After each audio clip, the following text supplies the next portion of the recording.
Hello class 7 student, कैसे हैं आप सभी और कैसे चल रही है आपकी क्लास 7 की पढ़ाई। तो आज की इस वीडियो में हम पढ़ेंगे एसएसटी का चैप्टर नंबर 4 नवारंभ नगर व राज्य, जिसमें हम पढ़ेंगे कि चैप्टर में कौटिल्य ने राज्य की क्या क्या विशेषता बताई है और इसी में हम पढ़ेंगे कि द्वितीय नगरीकरण क्या था, जनपद और महाजनपद किसे कहा जाता है, और हम पढ़ेंगे कि महाजनपद काल की राजनीतिक व्यवस्था क्या थी, यानी वहां पे राजतंत्रीय व्यवस्था थी, गणतंत्रीय व्यवस्था थी, उसको हम डिटेल में पढ़ेंगे, सभा समिति को पढ़ेंगे। और आगे बढ़ते बढ़ते हम वर्ण और जाति जो हमें महाजनपद पीरियड में देखने को मिलती है उसके बारे में पढ़ेंगे। इसमें हम लोग महाजनपद काल की विशेषता को जानेंगे और ऐसे आगे आगे बढ़ते हम लोग पढ़ेंगे कि उस टाइम पे कौन से संचार मार्ग अपनाए जाते थे, जिसमें उत्तरापथ, दक्षिणापथ, ये सारे टॉपिक्स जो है हम एकदम डिटेल में पढ़ेंगे। मेरे साथ एनसीईआरटी की बुक निकालिए, पेन निकालिए और जल्दी से इस चैप्टर को अच्छे से कंप्लीट कीजिए।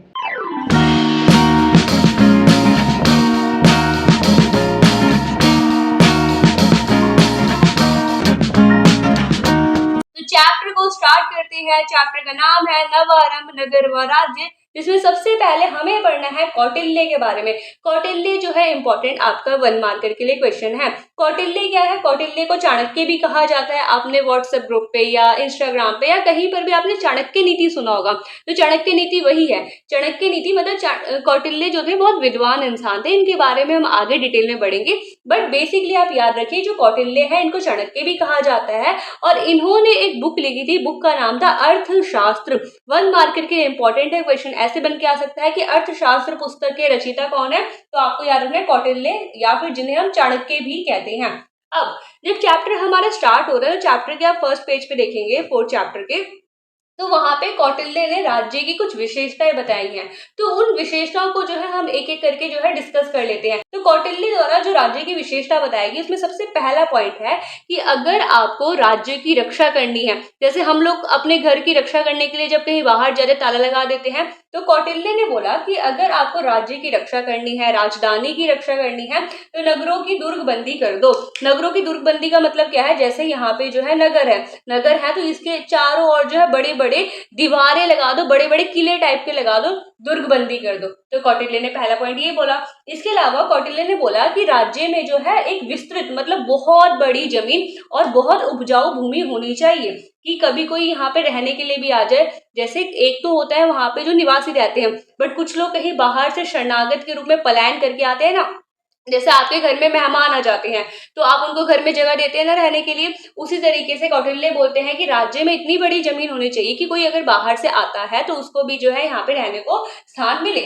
इसके अलावा कौटिल्य बोलते हैं कि जो राज्य है, राज्य को केवल वर्षा पर निर्भर नहीं रहना चाहिए। अब वर्षा पर निर्भर रहने का मतलब ये है कि जब हम खेती करते हैं तो खेती के लिए किसान जो है बारिश पे निर्भर करता है। कौटिल्य बोलते हैं कि राज्य को वर्षा के लिए वर्षा के जल पे निर्भर नहीं रहना चाहिए, बल्कि नदी और जलाशय की भी व्यवस्था करनी चाहिए। इसके अलावा आगे बढ़ते हुए कौटिल्य बताते हैं कि राज्य में संचार व्यवस्था जो है बहुत अच्छी होनी चाहिए। संचार व्यवस्था का मतलब ये हुआ कि पहले के टाइम पे तो हमारे मोबाइल नहीं हुआ करते थे, तो अगर हमें एक बात दूसरी जगह पहुंचानी है तो उसके लिए जो प्रणाली विकसित की जाती थी उसे हम संचार व्यवस्था कहते थे। तो कौटिल्य बोलते हैं कि अच्छी संचार व्यवस्था होनी चाहिए ताकि अगर राजा का संदेश जनता तक पहुंचाना है तो अच्छे से पहुंचाया जा सके। एक राजा को अगर किसी दूसरे राजा को कोई संदेश पहुंचाना है तो वो अच्छे से पहुंचा सके। उस टाइम व्हाट्सएप नहीं हुआ करते थे कि हम व्हाट्सएप पे मैसेज कर देंगे, तो ये वही बात कह रहे हैं कि सुगम संचार व्यवस्था राज्य में होनी चाहिए। इसके अलावा आगे बढ़ते हुए कौटिल्य बताते हैं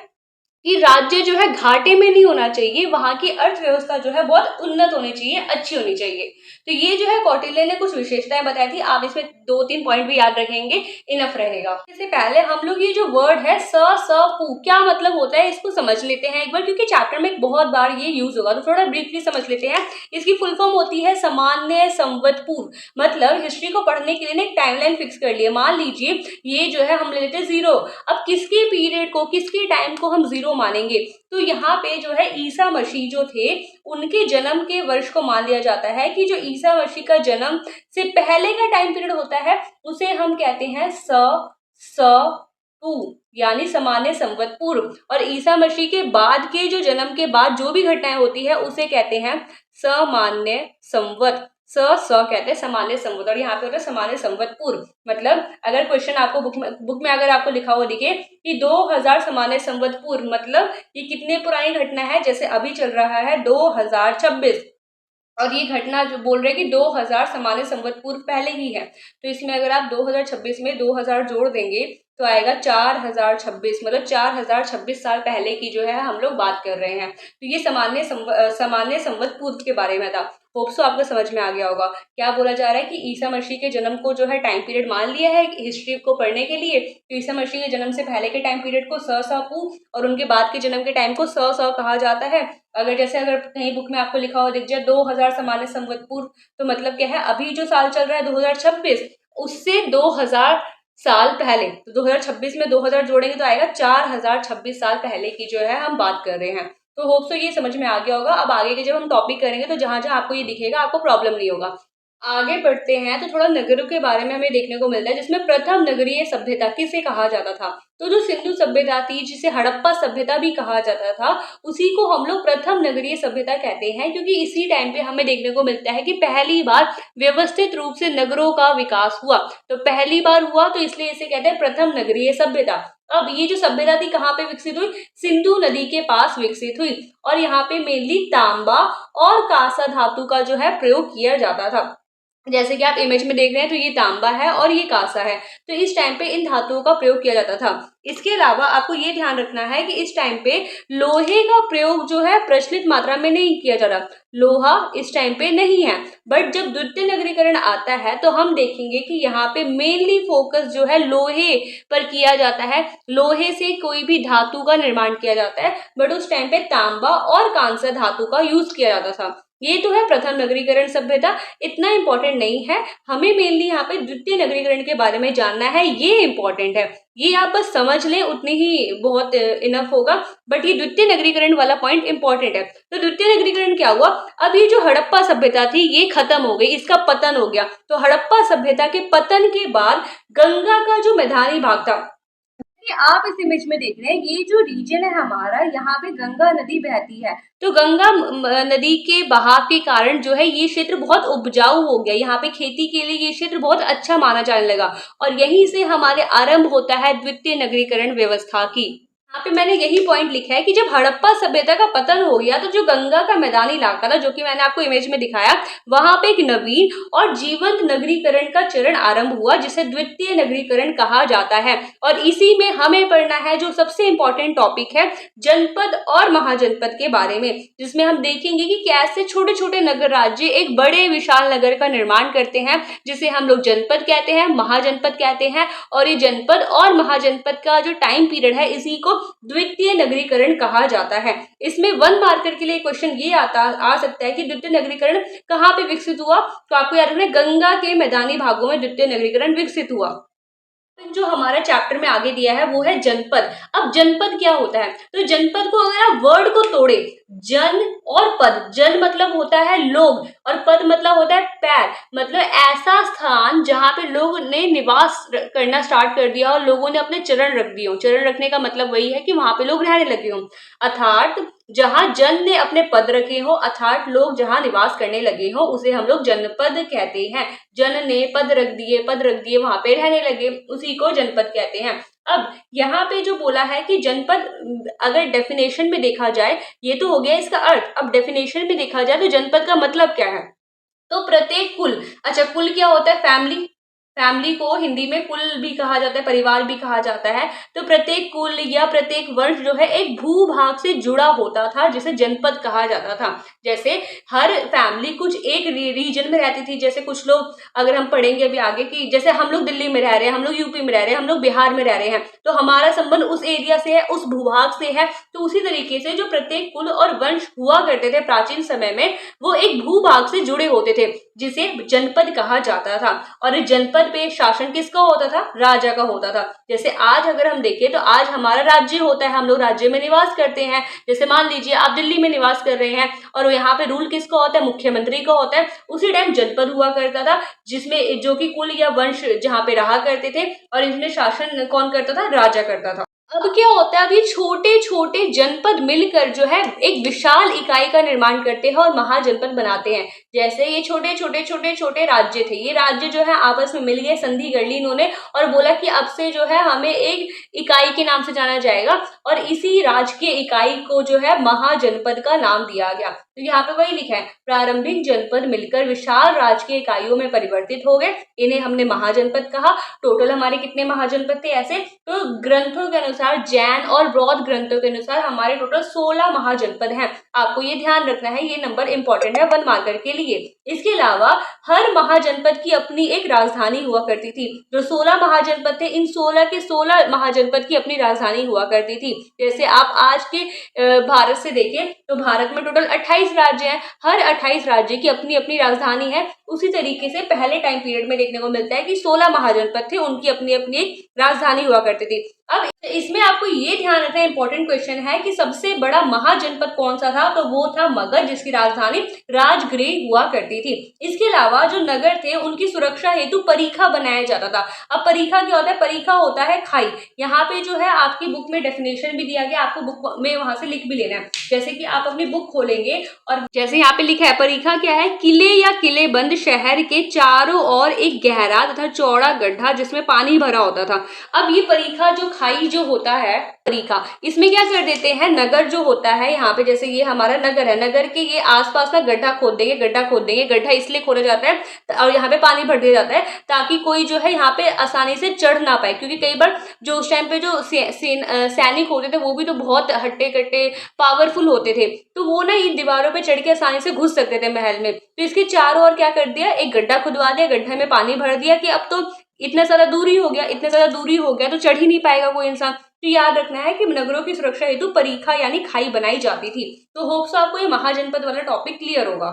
हमारे 16 महाजनपद हैं, इन 16 महाजनपद में अगर आप किसी किसी की राजधानी भी याद कर लेंगे तो आपके लिए बहुत सही रहेगा। जैसे मगध है, मगध की राजधानी क्या है, राजगिरी है। कौशल है, कौशल की राजधानी क्या है, श्रावस्ती है। वत्स की राजधानी क्या है, कौशाम्बी। अवंती की क्या है, उज्जैन। कुरु की क्या है, इंद्रप्रस्थ। इसको थोड़ा अगर आप ट्रिक के साथ थोड़ा कनेक्ट करके देखें, जैसे मगध की तो इजी आप याद कर लेंगे, राजगिरी, मगध में रहते थे राजा। इसके अलावा बात करें कौशल, हम लोग बोलते हैं कुशल, कुशल हो या नहीं हो, तो कुशल किसको पूछ रहे हैं, श्रावस्ती से। श्रावस्ती एक लड़की है, हम उस लड़की से पूछ रहे तुम कुशल तो हो, तो कुशल किससे पूछा जा रहा है, श्रावस्ती से पूछा जा रहा है। इसके अलावा वत्स, वत्स मतलब क्या होता है, हम नहीं बोलते जीते रहो वत्स, आपने महाभारत वाले में देखा होगा, जीते रहो वत्स, वत्स बोला जाता है बच्चे को। तो किसको बोल रहे हैं वत्स, यहाँ पे कौशाम्बी को, कौशाम्बी को वत्स बोला जा रहा है। इसके अलावा अवंती, अवंती थोड़ा इजी है, आप याद रखें, उज्जैन।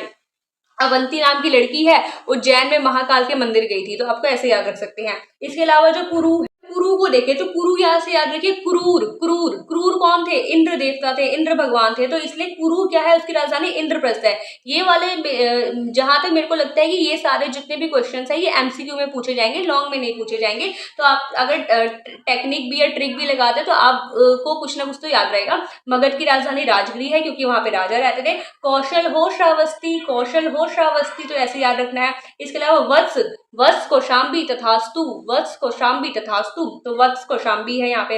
इसके अलावा अवंती, अवंती नाम की लड़की कहाँ गई थी, उज्जैन के महाकाल में, ऐसे याद रखना है। इसके अलावा कुरु, क्रूर कौन थे, क्रूर थे इंद्र, तो इंद्रप्रस्थ हो जाएगा। तो ये वाली राजधानी जो है आपको थोड़ा देख के चलना है, ध्यान में रख के चलना है, क्योंकि एमसीक्यू में पूछ सकते हैं। अपनी बुक में देखें तो ये है हमारे टोटल 16 महाजनपद, जिसमें कि कम्बोज से स्टार्ट होते, फिर ये उत्तर भारत से, फिर दक्षिण भारत में, फिर हमें ये मध्य भारत में देखने को मिल रहा है। तो ये जो है हमारे टोटल 16 महाजनपद है, आपको ध्यान रखना है।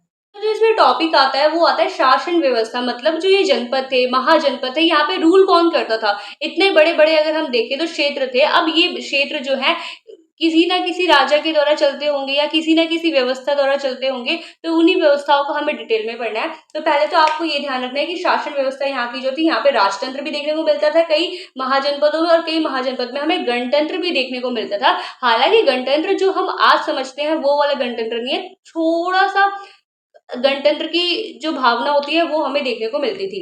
अभी गणतंत्र राजतंत्र क्या है इसको अभी हम डिटेल में पढ़ेंगे। अभी यहाँ पे जो सबसे इंपॉर्टेंट आता है सभा और समिति, वेरी वेरी वेरी इंपॉर्टेंट आएगा क्वेश्चन, इससे याद कर लीजिए इसको। सभा समिति क्या है, तो जो प्रत्येक जनपद था, प्रत्येक जनपद में एक सभा या परिषद होती थी।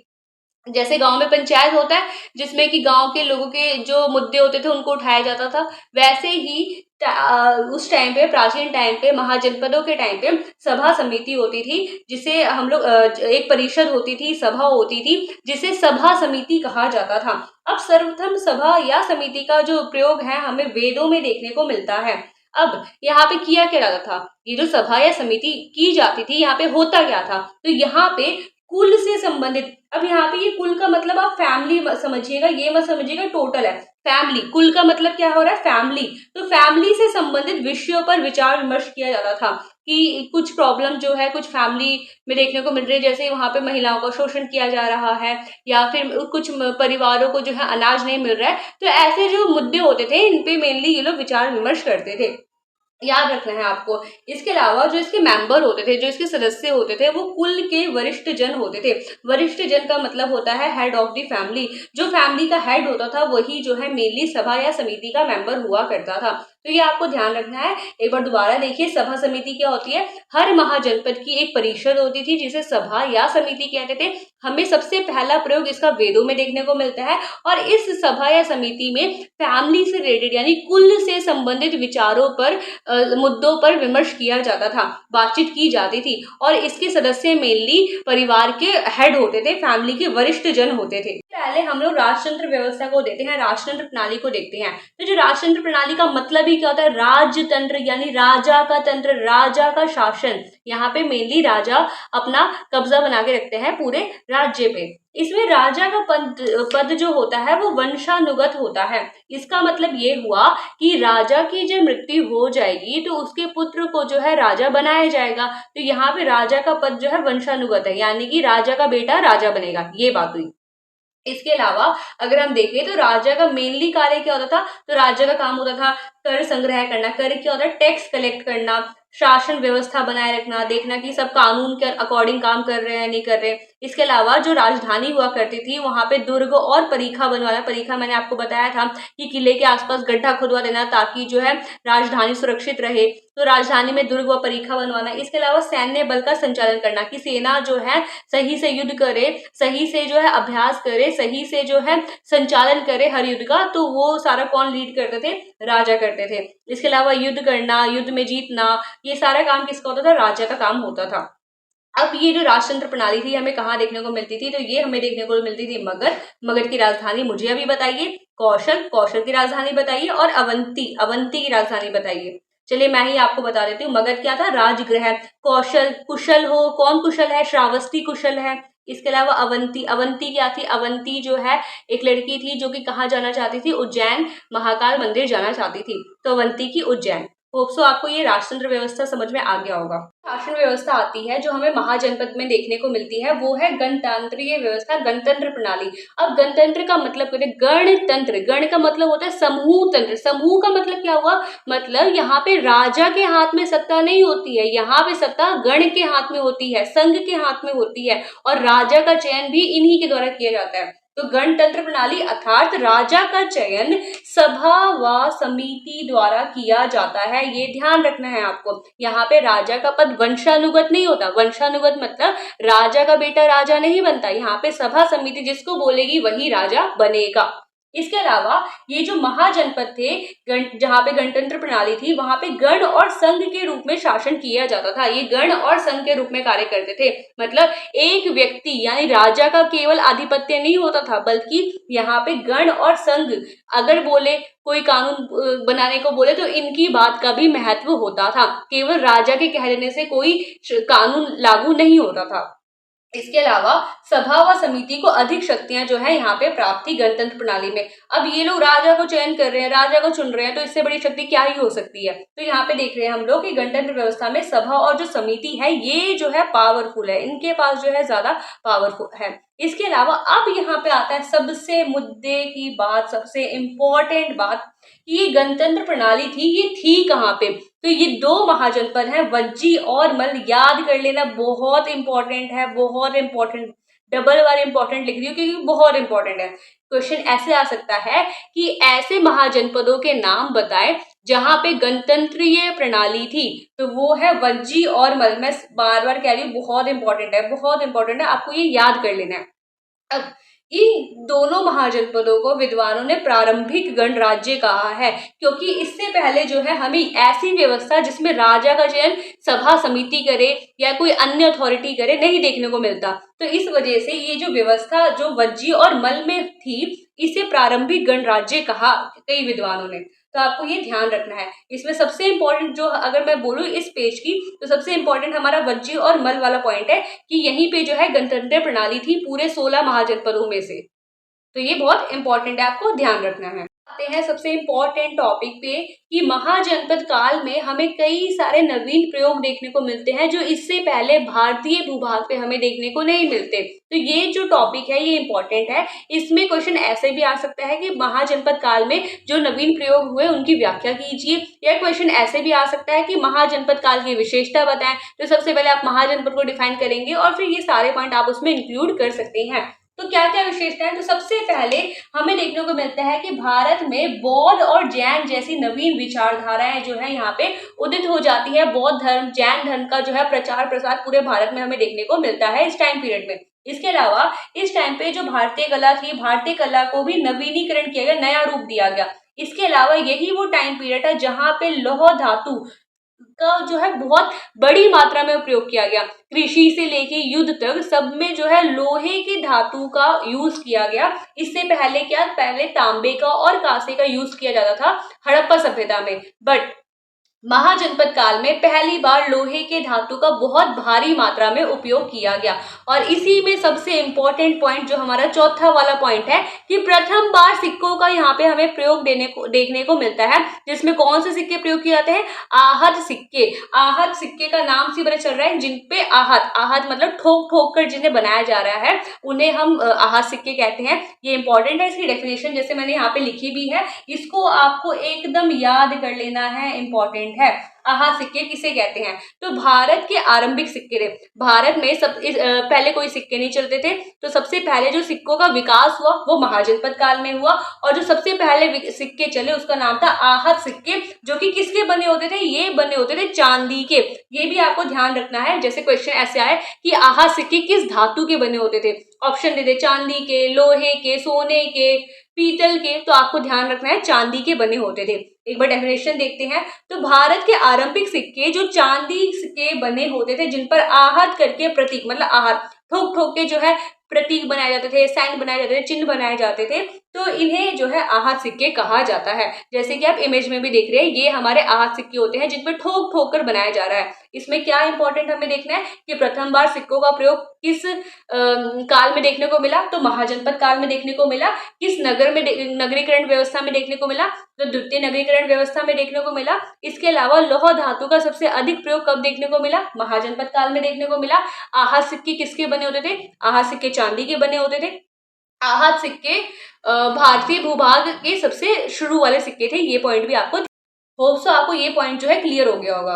हमारा टॉपिक है वो है सामाजिक व्यवस्था। तो जो महाजनपद काल था वहां पे हमें देखने को मिलता है सामाजिक व्यवस्था दो प्रकार से थी, दो वर्गों में विभाजित थी।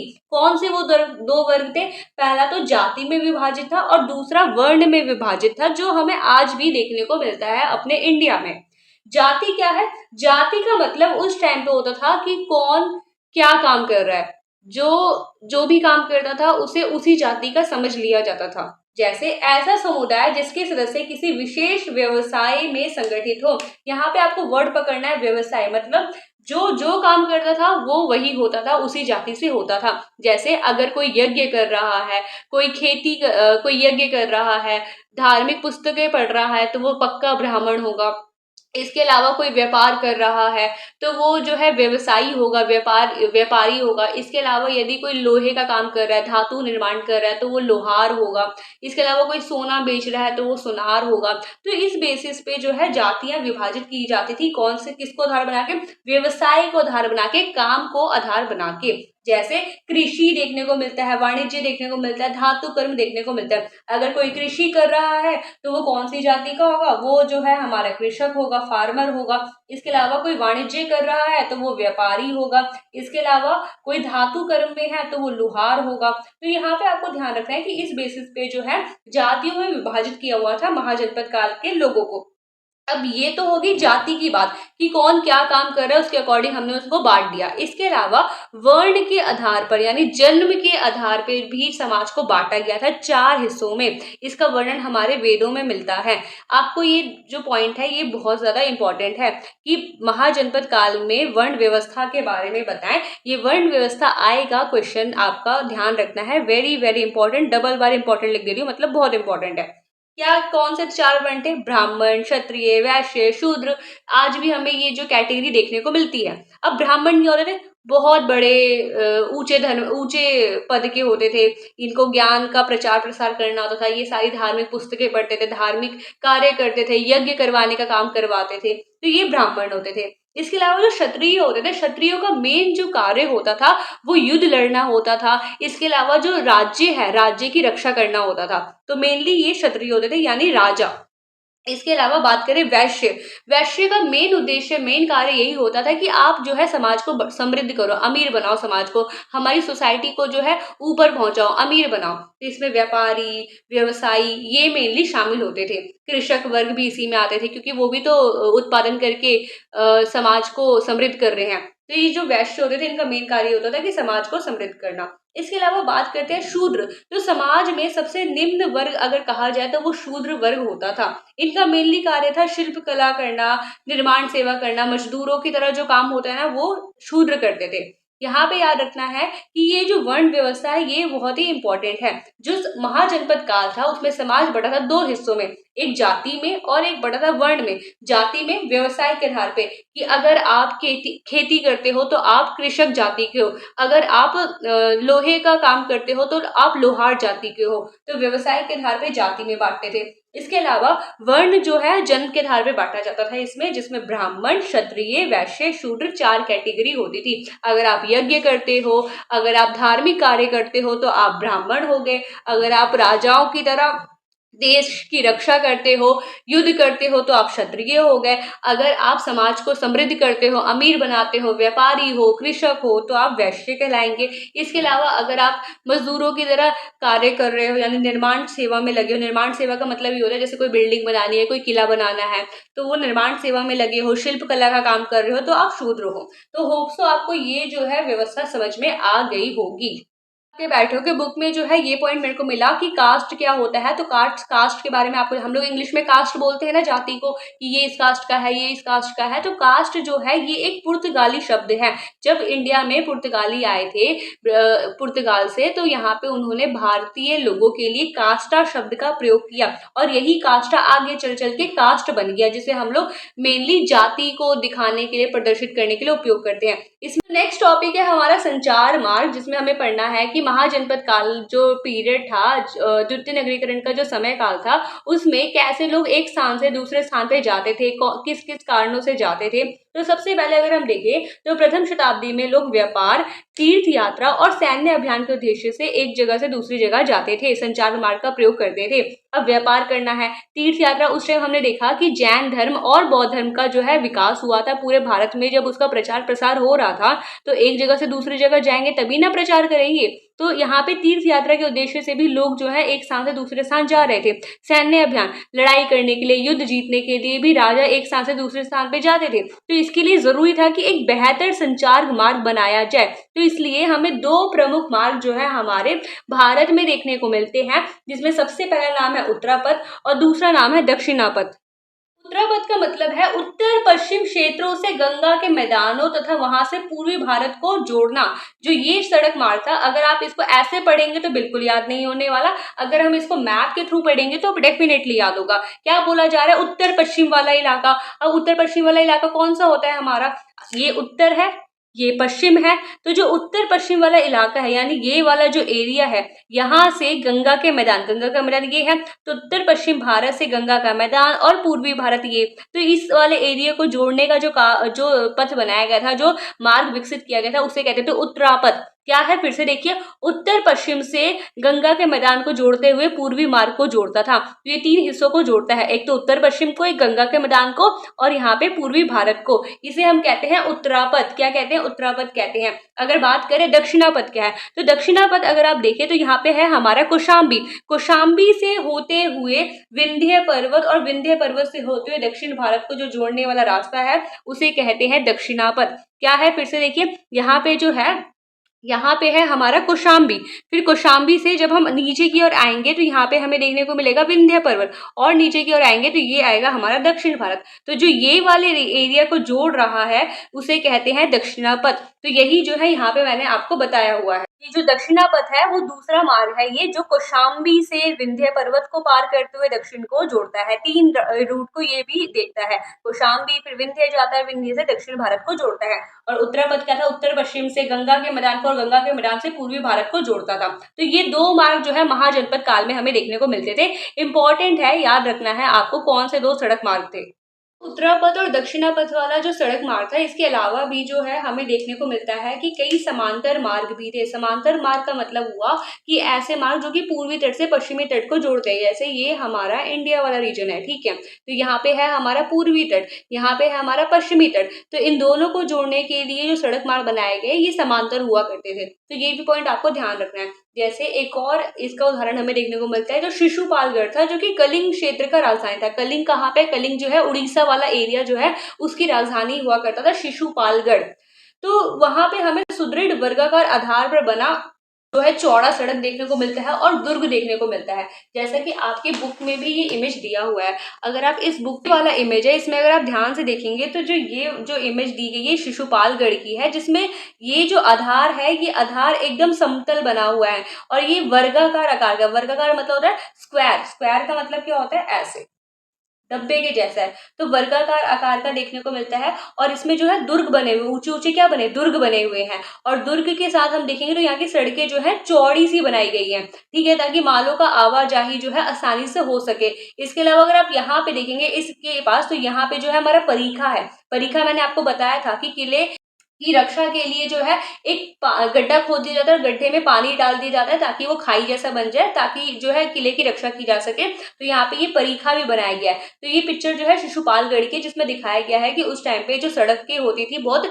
सुनियोजित होती। सुनियोजित मतलब पूरी वेल प्लान्ड होती थी कि कैसे हमें सड़क बनानी है, चौड़ी बनानी है, पतली बनानी है। तो ये उसका एक उदाहरण हमें देखने को मिलता है शिशुपालगढ़।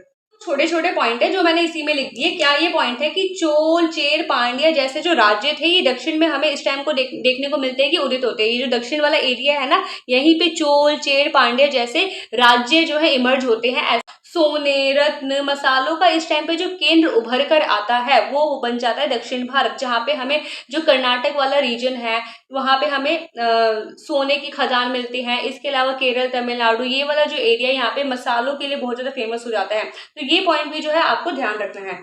अगर हम अभ्यास के क्वेश्चन देखें तो अभ्यास के क्वेश्चन उतने खास नहीं है, बट हम इसे इग्नोर भी नहीं कर सकते क्योंकि क्या पता इससे आ जाए। जो पहला क्वेश्चन है, पहले क्वेश्चन को थोड़ा आप देख लीजिए। इसमें क्या बोला गया कि कौटिल्य ने राज्य की क्या अनुशंसा की, राज्य की क्या क्या विशेषता बताई है। वीडियो के स्टार्टिंग में मैंने आपको बता दिया था, ये आप वहां पे लिख सकते हैं। इसके अलावा जो सेकंड क्वेश्चन है, सेकंड क्वेश्चन में क्या बोल रहा है कि वैदिक समाज में शासकों का चयन कैसे किया जाता था। तो हमने देखा था दो तरह की व्यवस्था हुआ करती थी शासकों के चयन की। एक तो हमारी राजतंत्रीय व्यवस्था, एक हमारी गणतंत्रीय व्यवस्था। राजतंत्र में राजा का पद वंशानुगत होता था, यानी राजा का बेटा ही राजा बनेगा, पर गणतंत्र में सभा और समिति जो है राजा को चुनते थे। तो ये वाला पॉइंट जो आपको इसमें डालना है, इंपॉर्टेंट है, थोड़ा कर लीजिएगा, इसको देख लीजिएगा। इसके अलावा थर्ड क्वेश्चन जो है ये हमारे लिए उतना काम का नहीं है, चांसेस ही नहीं है बिल्कुल आने की। चौथा क्वेश्चन जो है हमें देखना है, थोड़ा सा इंपॉर्टेंट हो जाता है थोड़ा सा। इसमें बोला गया कि नगरीकरण में जो लौह धातु विज्ञान था उसका विकास इतना महत्वपूर्ण क्यों हो गया था। तो हमने देखा था कि जो द्वितीय नगरीकरण था, यानी जो महाजनपद काल का टाइम पीरियड था, वहां पे लोहे का बहुत भरमार मात्रा में उपयोग किया गया था, क्योंकि इसका प्रयोग जो है कृषि के लिए जो उपकरण लगते हैं, इसके अलावा जो युद्ध विद्ध होते थे उसमें भी जो है औजार की जरूरत होती थी, तो वो औजार और हथियार भी जो है लोहे के बनाए जाने लगे। तो इस वजह से आप यहाँ पे लिख सकते हैं लोहे का जो है आपको थोड़ा इंपॉर्टेंस बताना है यहाँ पे। तो यहाँ पे जो है हमने अभ्यास के क्वेश्चन को भी डिस्कस कर लिया। यहाँ पे होता है हमारा पूरा चैप्टर समाप्त। ये रहा आज का आपका होमवर्क। इसका आंसर आपको हमारे व्हाट्सएप चैनल से मिल जाएगा, जिसका लिंक डिस्क्रिप्शन में दिया गया। आप उसे जुड़ लीजिएगा और चेक कीजिएगा और कमेंट करके मुझे जरूर बताइएगा कि आपके 9 में से कितना स्कोर रहा। कैसी लगी ये वीडियो कमेंट करके जरूर बताइएगा। चैप्टर समझ में आया नहीं ये भी बताइएगा। डाउट हो, क्वेश्चन हो या सजेशन हो तो कमेंट जरूर कीजिएगा और जुड़े रहिए सोशल सूत्रा 2.0 के साथ। कि यही वो चैनल है जहाँ पे सोशल साइंस पढ़ाई नहीं फील कराई जाती है। तो सब्सक्राइब कर लीजिए सोशल सूत्रा 2.0 चैनल पे और हमारे साथ जुड़े रहिए। Thank you so much. जय हिंद। SST मतलब सोशल सूत्रा।